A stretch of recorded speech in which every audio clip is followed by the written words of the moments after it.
চলমান দাবদাহে কদর বেড়েছে মুন্সিগঞ্জে শীতল পাটির। ধুম লেগেছে পাটি তৈরির। এতে সুদিন ফেরার আশায় কারিগররা বলছেন, প্লাস্টিক পাটির আগ্রাসন ও কাঁচামালের দর বৃদ্ধি ঝুঁকিতে ফেলেছে তাদের জীবন জীবিকা। দুঃসময় কাটাতে চাইলেন সরকারি সহযোগিতা। শুভ ঘোষের তথ্য ও আমির হোসেনের ছবিতে ডেস্ক রিপোর্ট। মুন্সিগঞ্জ টঙ্গিবাড়ির পাইকপাড়া গ্রাম, যেখানে শীতলপাটি তৈরির ঐতিহ্য প্রায় ২০০ বছরের। তাই শীতলপাটি গ্রাম বা পাইটালপাড়া নামেও পরিচিত এই গ্রাম। তবে এখন আর নেই সেই জৌলুস। কালের বিবর্তনে কোনো রকমে চলছে এ শিল্পকে বাঁচিয়ে রাখার সংগ্রাম। দ্রব্যমূল্যের দাম বাড়তেছে, ওই হিসাবে আমাদের মজুরি কিন্তু অতটা বাড়ে নাই, যার কারণে আমাদের এই পাটিকর সমাজের লোক অনেকেই অন্য কাজে চলে গেছে। এভাবে তো পাটি বিক্রি করা যায় না, সবাই চাদর ব্যবহার করে, কেউ তার পাটি ব্যবহার করতে চায় না। গ্রামের নারী পুরুষ দুয়ে মিলে তৈরি করেন শীতল পাটি। পুরুষরা সংগ্রহ করেন তৈরির উপাদান, আর নারীদের নিপুণ হাতের বুননে পূর্ণতা পায় শীতল পাটি।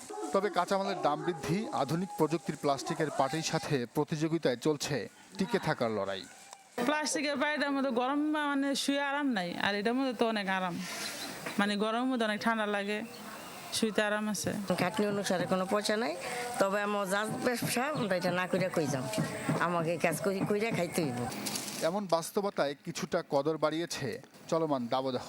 সরকারি সুবিধা পেলে সুদিন ফেরার আশায় পেশা বদলের দোলাচল ও কর্মহীন হয়ে পড়ার ঝুঁকিতে থাকা শ্রমিকরা।